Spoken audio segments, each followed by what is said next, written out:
haddii aad isku aragtay in jihooyinka ay see ka qaldameen oo aad waqooyi iyo koonfur kala garan laadahay, jidkii guriga loo marayay oo dhinaca kale aaday, albaabkii guriga laga soo galayay oo dhinaca kale u wareegay, meelihii aad horey u taqaanay oo aad ka dhumaysid iyo wax walba kuula ekaaday inay isgadiyeen, ogow ciladan waxyaabo badan ayaa keeni kara, waana mid ku badan waayeelada inkastoo dhalinyaradana lagu arko.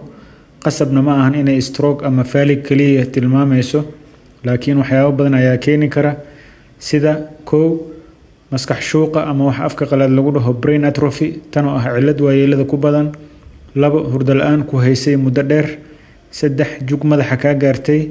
4 falig ama stroke khafiif ah. 5 oksijiinta oo jirka ku yaraatay ama ku sumoobidda hawada kaarboonka. 6 niyad jabka, isku buuqa iyo stresska.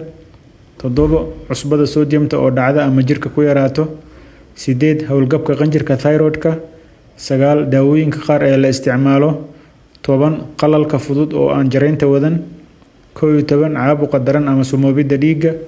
12 sokorta dhacda afka qalaadna lagu dhaho hypoglycemia.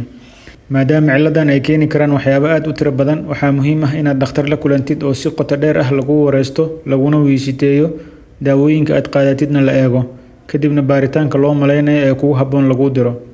jiho wareerkan badanaa waa la xallin karaa, laakiin in la ogaado sababta kuu keentay ayaa ka horeysa. fadlan faafi fariintan oo la wadaag bulshada, waana mahadsantahay.